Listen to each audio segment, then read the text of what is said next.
Hi, guys, and welcome back to Cor Meets World. Today we have a very special episode because it's just me.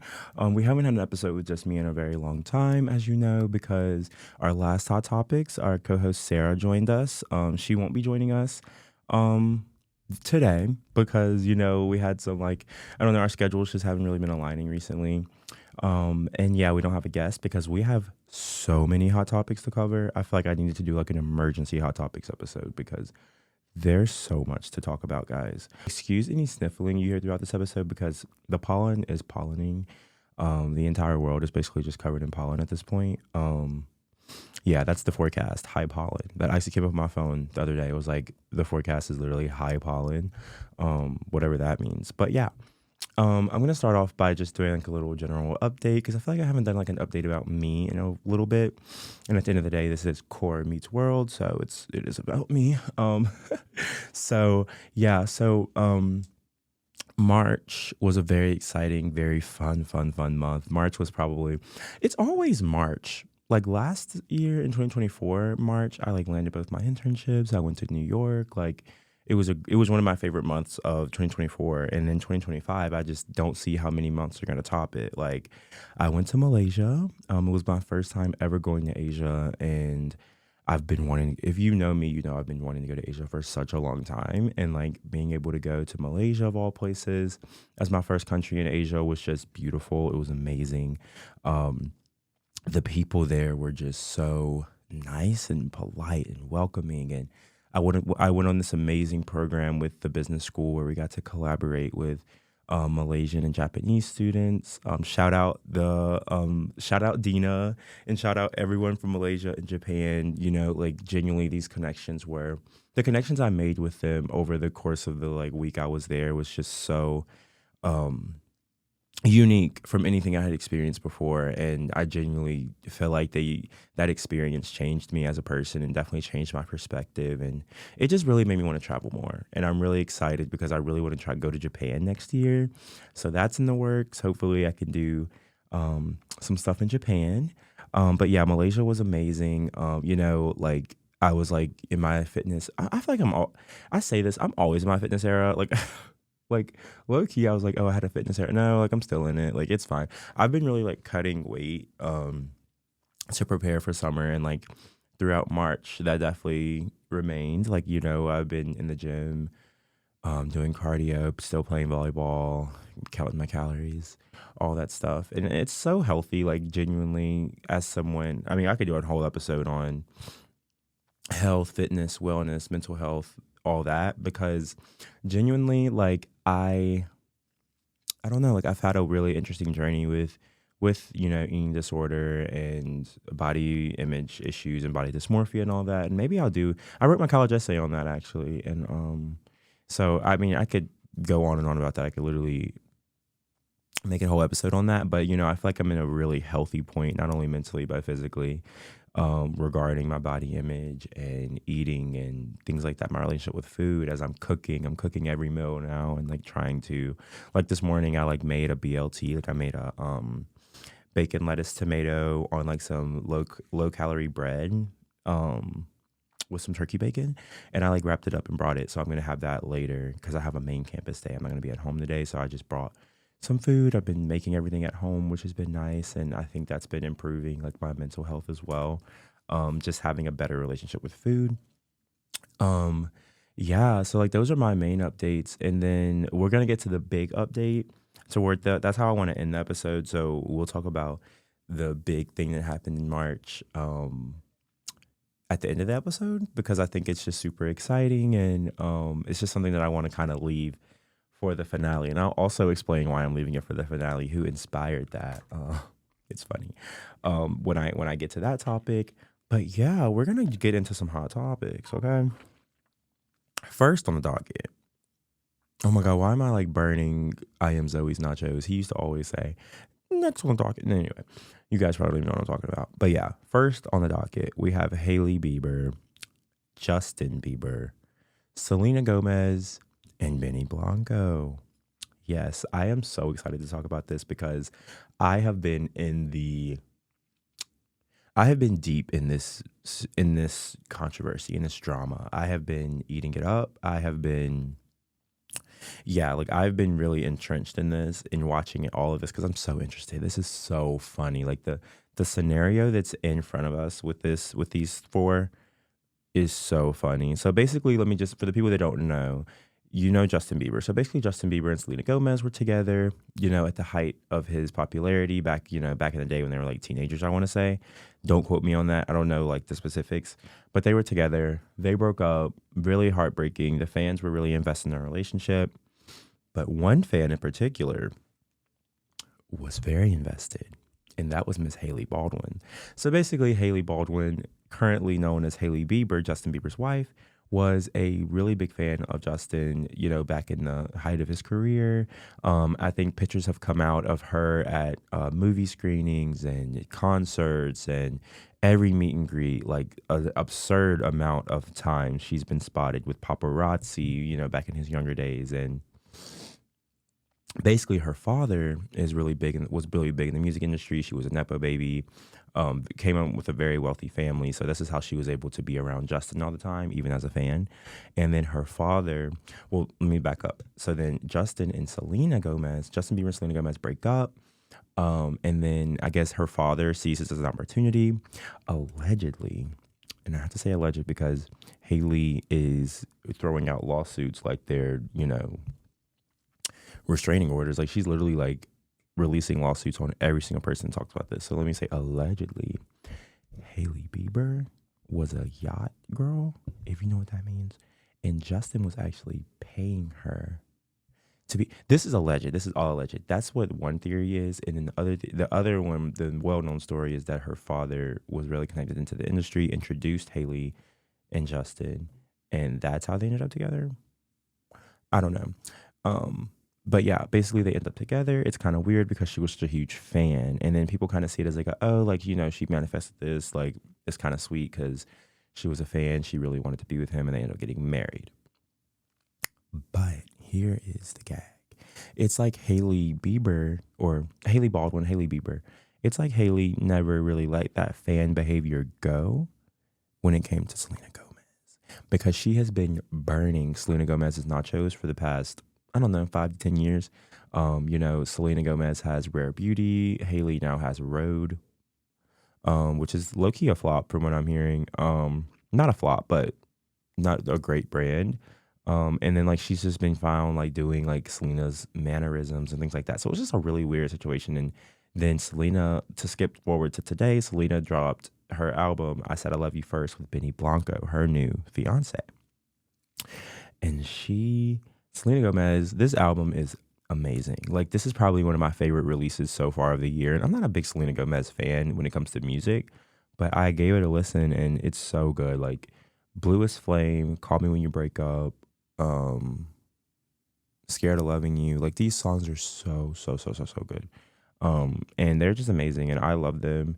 So shout out to Selena's new album. Please go listen to it if you feel inclined. I definitely feel like this is a really great album that deserves more attention. Moving on, but this is a really weird situation, and then my take on it is just kind of like Hailey Bieber is a big fan. I do feel bad for her though because she's getting a lot of heat on the internet, and Selena Gomez is just I've been a huge Selena fan since Wizards of Waverly Place, my favorite Disney Channel show of all time.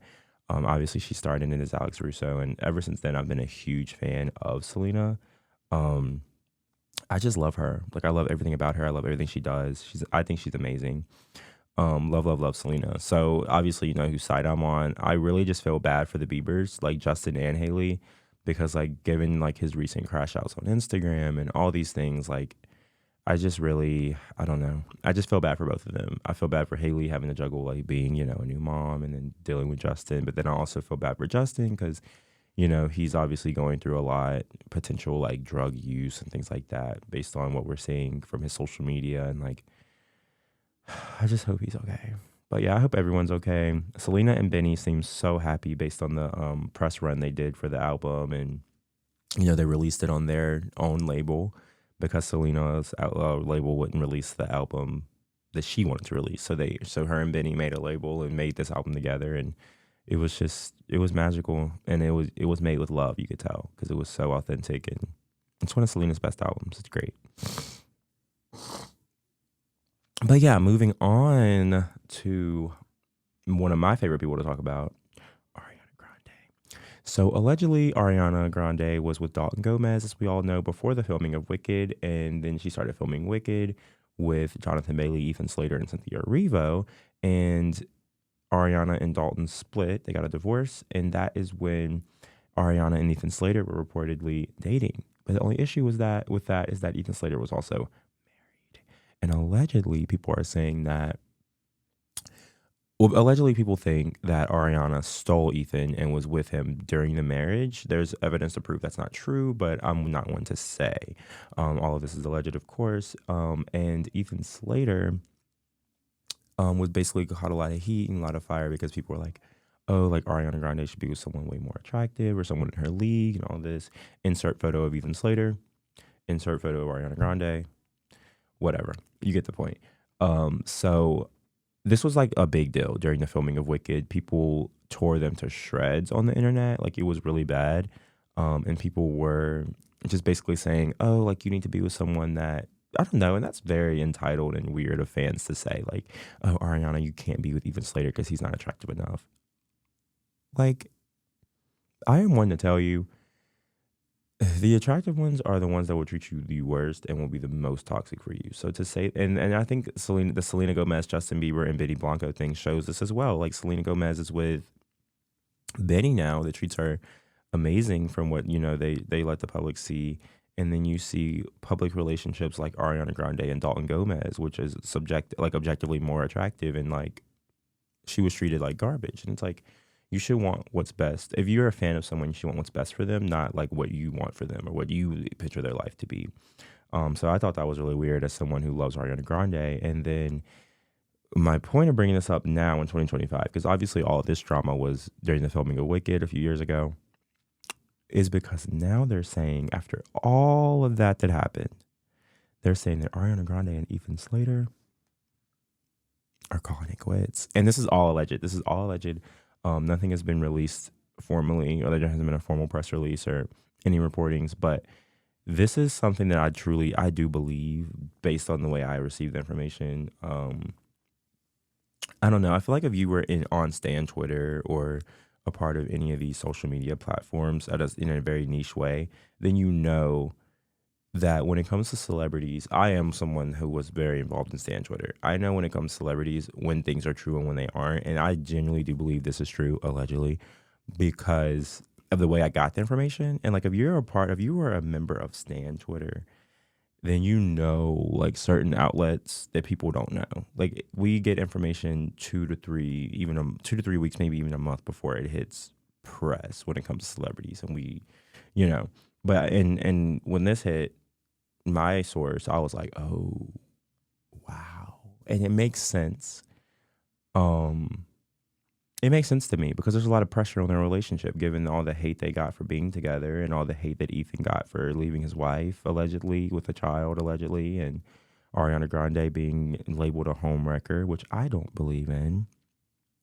I don't believe there's such thing as a homewrecker. And I say this all the time because it's like, if someone was able to, because it takes two to tango, and if someone was able to come into a relationship and pull one person in a certain direction and make them question their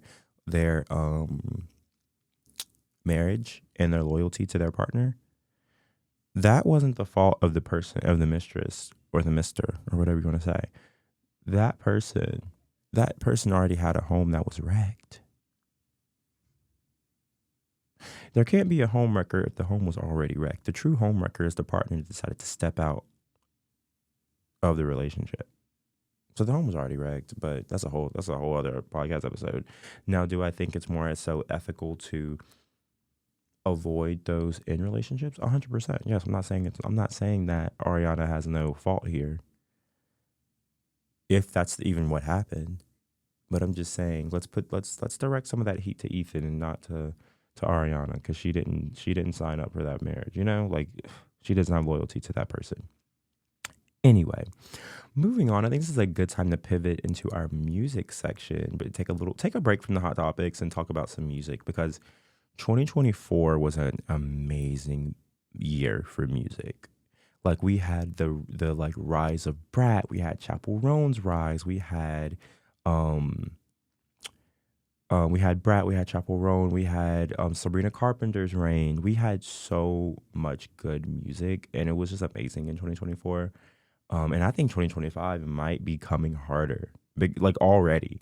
Like speaking of Ariana Grande, she released the deluxe to Eternal Sunshine, and it was unbelievable what she did with this album. That is what you do with a deluxe. I feel like a lot of you people will do a deluxe, and that just means an instrumental version, an acoustic version of the same songs we already, an extended version of songs we already have. No, Ariana Grande did an extended version of Intro End of the World, and then she gave us uh, she gave us four. Was it four songs? Five songs? Because we got Twilight Zone, Warm, Past Life, I always say it wrong. Hampstead. I think that's all of them. Four. Did I miss one? I might have missed one, and then the extended version. So she gave us like five songs, four new songs, and they were terrific. Like, oh my god, I never used the word terrific, but this deluxe is crazy. I just haven't been able to stop playing it, and like it just gives me hope for 2025 because allegedly she might be dropping her eighth studio album after Wicked, to pop off like a tour and like go back into her pop star era of Ariana. So I'll be really excited to see that. And then someone who I wasn't expecting to see this year come out is Miley Cyrus. So Miley is actually dropping an album really soon. I think it's in May. She's dropping an album and she came out. It's like, oh, what's the name of that song? It's called like Beautiful something. I can't think of it right now, but she dropped a single on the album on a Monday morning, which is how you know she doesn't care about chart placement, which is scary. When legends, I'm sorry, not can I call her a legend yet? I feel like you can. I mean, it's early, but I feel like you can call Miley Cyrus a legend. But like when legends drop and don't look at chart placement and they start to drop on Mondays instead of Fridays for Billboard charting, oh, you should be scared because they're not coming for the chart placement. They're coming for their moment. They're coming to leave an impact. They're coming to build onto their legacy they already have. They're not coming for chart placement. They don't feel the need to compete. And when they get to that point, that's when you need to be scared. Miley is coming. Like, I don't know if you guys saw the teaser. I might insert it here if it's not too hard to insert. I don't really feel like it. But if it's not too hard to insert, I'll insert the clip here. But she did it. Like she did her like she yeah. Yeah, Miley. Yeah. Yeah. Exactly that. Exactly that. And then Lizzo dropped two singles, I think so far. She might have three out now, but I know her new album's coming out because she's doing a press release. She dropped two new singles. They were amazing as well. Like I love them. And you know, she's going this rock route. And you guys know that Beyonce Act 3 is coming out next year and it's gonna be rock. And Lizzo, it's kind of like what Drake did with the house stuff. He dropped Honestly Nevermind. But honestly, is Honestly Nevermind the one with the house music for Drake? I don't remember. But I remember he dropped that and then Beyonce dropped her house. Or it might have been the other way around. But either way, Lizzo was dropping rock and Beyonce's coming out with rock. So it's just going to be a gag. It's going to be good. And Lizzo's new music is so good. Like Lizzo deserves so much more credit, I think, for her talent and not just I feel like her star power got overpowered by, you know, people always talking about her weight and making jokes about her weight and like making her the punching bag for memes and things like that. And like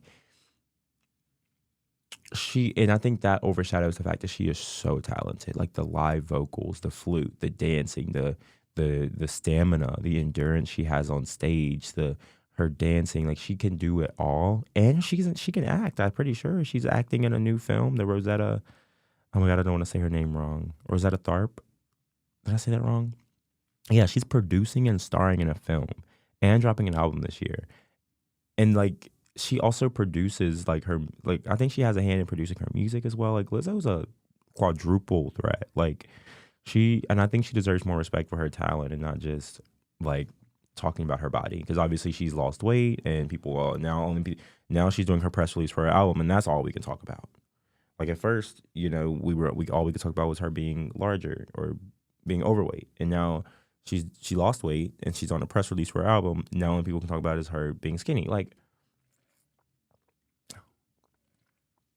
sorry, my mouth is really dry. I kind of just woke up like an hour ago, but and I think it just gets tiring though. Like I know it gets tiring for Lizzo because it gets tiring for me to see it. Like, good God, like is that really all we can talk about? Is this lady's weight? Like, this lady is talented. We don't need to keep talking about her weight. Like, people lose weight, people gain weight.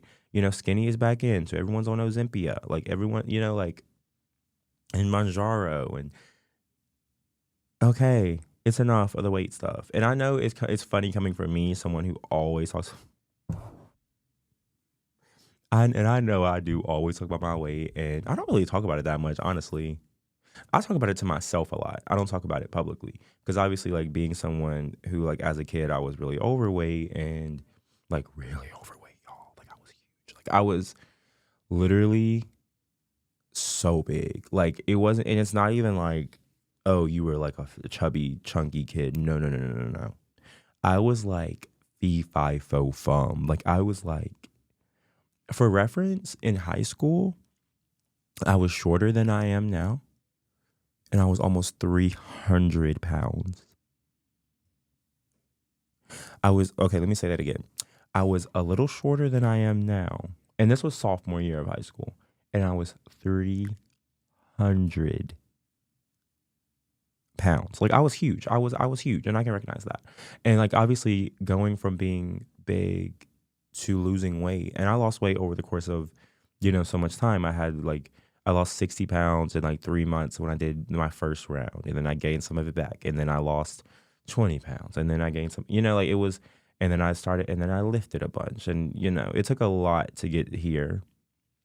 But but that journey definitely made me look at body image and body, I don't know, like weight loss and things like that differently because I like experienced it and I went through it. And I think you don't really understand the impact of those things until you experience it, until you go through it. So it's really easy to sit around and talk about it. Like it really, I hate talking about it honestly when it comes to me because I have days where the thing about body dysmorphia is I have days where I wake up and I literally look in the mirror and in a way, I mean, obviously not literally, but in a way, I look at myself and I still see the same 300-pound boy. And I'm just like, damn, you're big. And then some days I like wake up and I'm like, oh my God, body T. Like, like, and it is. And that's the thing. Like, even someone, I mean, it is. I'm gonna be honest. Like, it is T. But, and the fact that, like it never ends. And that's something that you need to realize. Like, obviously, life is definitely easier now that I've lost weight, I would say. And people people treat you differently. You get more attention from suitors and suitors. You get courted more often. No, actually, like it's small things like that. You get courted more often. People approach you more. People compliment you more. People want to be your friend, and like you know, it's a lot. It's a lot different. You don't have to be the funny friend to get attention or to be liked. Um, and I think that's a lot of the times where the humor comes from for bigger people. Like I know, like I was hilarious in elementary, middle, and high school because I was big. I had to be funny to be, you know, liked.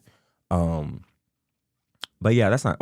I went on a tangent, but you get the point. Like, give Lizzo her flowers now before it's too late. And y'all need to do the same thing with Nicki, which leads me to my next point. Let's talk about Doechii. I'm gonna choose my words wisely here because I know that when it comes to female rappers, it's a completely different conversation than when we talk about male rappers, than when we talk about pop stars. Because there's so I don't know why it has to be this way. And I don't know why this industry, this section of the music industry, female rap, is so different than every other genre or subcategory. And it's So annoying to me. But let's just talk about Doechii. I discovered Doechii, I would say about 2 years ago, and I loved Doechii. I still do. I loved her energy. I loved her um, creativity. I love the way that she, pulled inspiration from a lot of rappers, not just female rappers, but she pulled, you can tell, like she pulled inspiration from a lot of different rappers and made it her own. And she like made her own pocket of rap, right? And she made her own lane, I would say. And she flourished in it for a while, And I think right now she's shiny and new. And this is the issue with the female rap industry. She's shiny and new. She just won her Grammy. She released what is it? Crocodile Tears. She released her album Crocodile Tears. That doesn't feel like the right Crocodile Tears. It's something like that. It's like a crocodile on the cover and it's tears. I don't know. And it was really good. Well,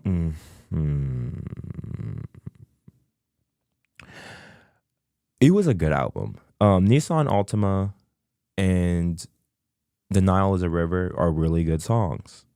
They're great songs actually, and I think it was such a breath of fresh air from the what we've been getting from the Glorillas and the Sexy Reds and the Lottos. I love them all. I stream them all, but it just gets to a point where I don't want to be hanging out of a car, Casamigos in hand, running red lights. Like it just like the female rap industry has turned into something completely like the subject matter is just so redundant. Like we've done it before. Glow.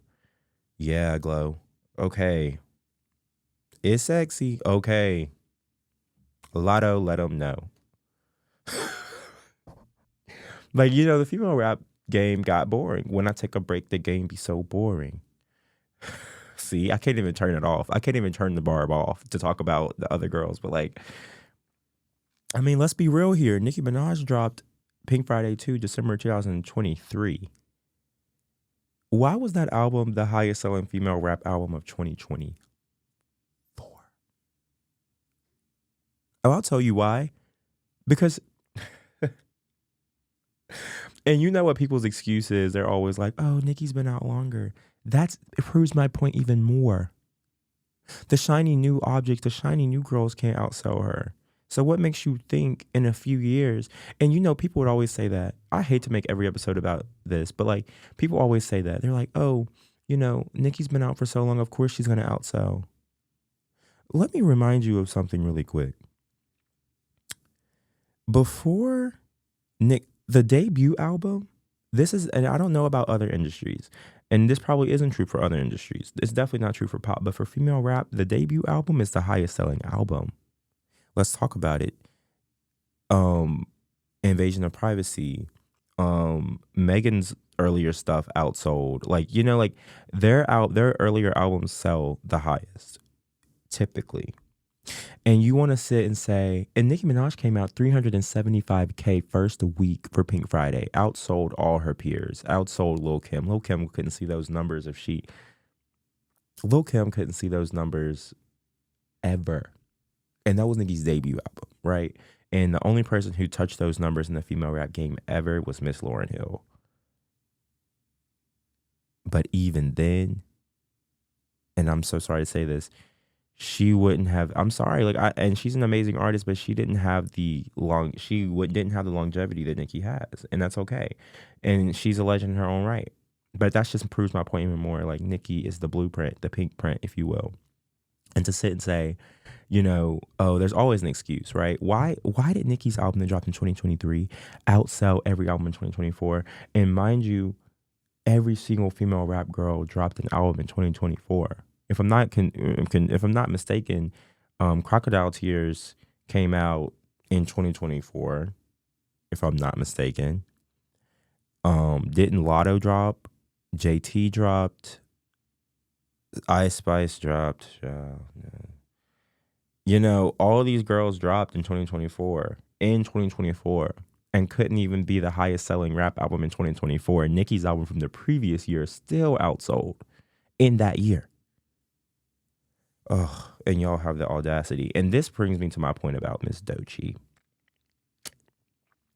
Because this is what I mean when I say this industry is so different than all the other industries, because this industry is so different from all the other industries because it gets political. Doechii used to say all the time how much Nicki inspired her. But then once Megan's Law, she unfollowed Nicki. Once Nicki went, lying on your dead mama. And now Doechii unfollowed her and refuses to acknowledge the fact that she is burning, scorching, roasting Nicki's nachos in every way. And there's literally TikToks out there that just show Doechii taking, not only taking flows, that's a whole other thing. Y'all act so gagged when y'all heard, put the motherfucking money in my motherfucking hands. I got my. I'm sorry. Why are y'all so gagged? Like, y'all were like, oh my God, this is so good. This is so new. Have y'all heard Doechii? Have y'all heard Doechii? Yes, I've heard Doechii because that's Nicki's flow from 2011. We've all heard Doechii.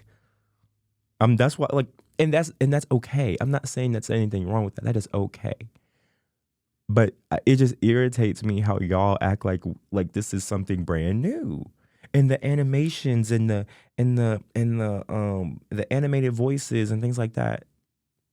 Have you heard Roman Holiday? Have you heard Roman's Revenge? Have you, like, y'all just act like Nicki hasn't done this already and successfully. And that's just why my one quarrel with this new rise of Doechii. And I love Doechii. Her music is amazing. Yes. Of course I love Doechii. It's just reheated Nicki. And I'm not saying she's copying Nicki word for word. She's definitely putting her own twist on it, but inspiration is inspiration. And it's just annoying to me how y'all are acting like this is brand new. It would be different if you were like, oh yeah, like this is a new, like this is cool. Yeah, this is cool. It is cool because we've heard it. And I'm gonna still stream it. It's great. I love her music and I love Doechii. I love her energy. I love all that she's doing, like with her fashion stuff, and she's been working hard for so long. I've been watching her for years. And I'm so happy that, you know, she's getting the recognition she deserves now. And I think she has the potential to do amazing things. But do I think Crocodile Tears was Grammy Rap Album of the Year Grammy worthy? No. Like, come on now. Come on. Like, yeah, it just gets to a point in the female rap game where the politics start to become irritating. But yeah, I love Doechii. I hope she does well, and I'm going to keep streaming her music. But let's move on. I literally am almost out of time, and I still just talk about Chaperone, and I still just talk about this is what I want to say for Chaperone. I got in trouble for speaking on Chaperone in the past, so that's why I'm not going to read her rights right now like someone needs to, because y'all tried to cancel me the last time I talked about Chaperone on TikTok. But Chaperone decided to go on Call Her Daddy podcast and say, oh, I don't know why people are looking at me for their political stances, or it's just too hard for me to worry about my life and still stay educated. Like, it's like she speaks and she doesn't hear herself speaking, or she doesn't understand, like she doesn't like register how these things are going to be perceived by the public. Because you decided to build a platform. And right now, I'm not talking to Chaperone, I'm talking to Kaylee Rose, right? Kaylee, you decided to build a platform off of the backs of Black trans culture, and then do a cosplay of a drag Lady Liberty and say, and get up there and talk about healthcare policy and criticize the Biden administration and say all this about trans rights and Black rights and all these things. And that was at your peak rise, at your rise of fame. That's what you decided to do with it. And that's how you decided to build your fan base.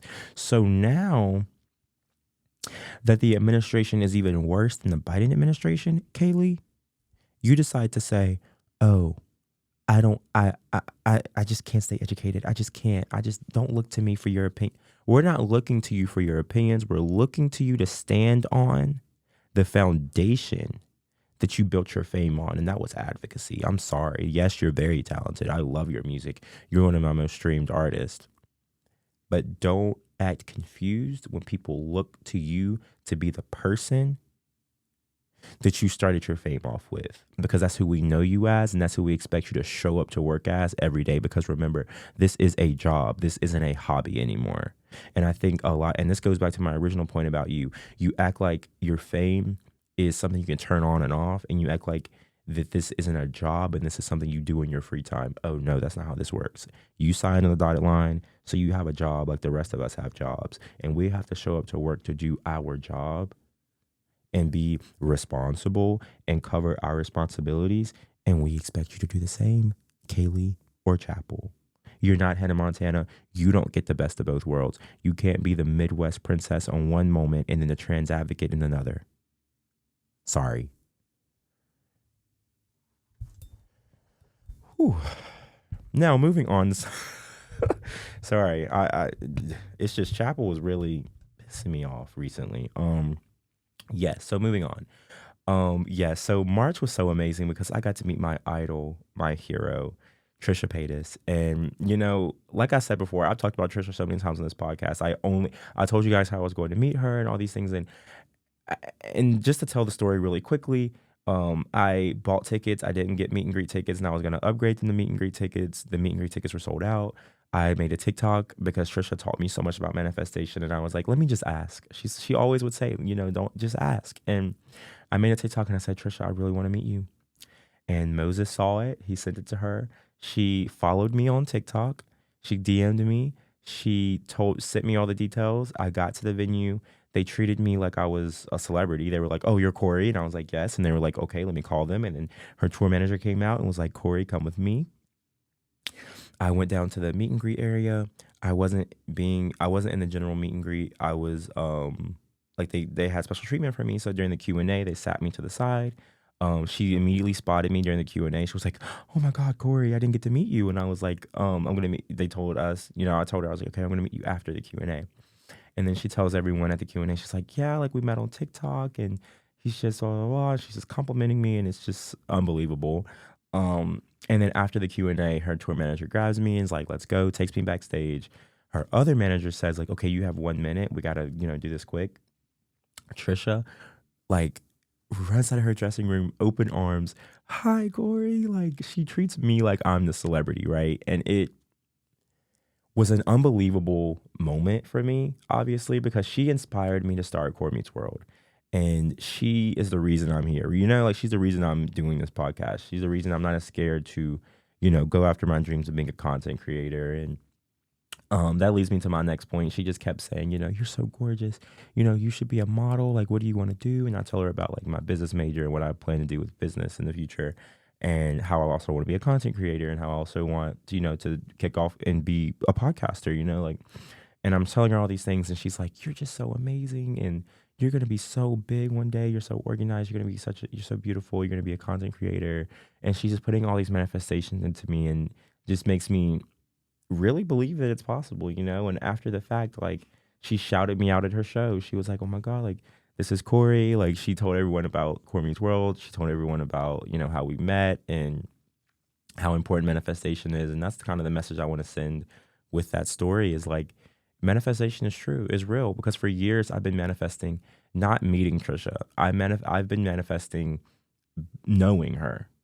And like now I feel like I do know her, like she still like likes my stuff. She likes my Instagram posts. She follows me on TikTok. She comments. She commented on a few TikToks. Like, she sees my stuff, like, responds to, like, I mean, we've messaged after this. Like, we're people, like, she knows me now. And it's just unbelievable to be able to say that. And that experience was definitely eye-opening and life-changing. And I'm literally running out of time. So the last thing I kind of want to talk about is how that led me to really want to, do content creation full on. Like, I want to do it. Like, I plan on it. And I genuinely do see this as something that I can do. As like, I have had, mild success on TikTok with viral video after viral video. Now I have Trisha Paytas following me on TikTok, and I definitely do think that might be the avenue for me to break into this industry.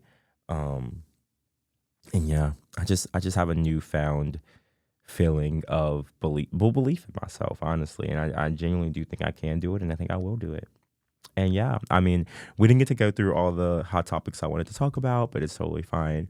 I'm running out of time here in the studio, and I have a meeting after this. So yeah, I do have to run, but thank you guys for watching. It's always a pleasure, and I love the hot topics episodes because it's just a time for us to catch up and kiki and all that. So yeah, thank you so much for watching. And stay tuned because we'll have a couple more episodes of Cor Meets World, and we might have. I have an idea that I've been cooking up for Cor Meets World that I think will be really interesting for next month and the following months. I think it'll be fun. And I think I'm gonna do it. So we'll just keep an eye out for Cor Meets World because I think it's gonna be a really interesting episode coming very, very soon. But yeah, thank you for watching. Bye, guys.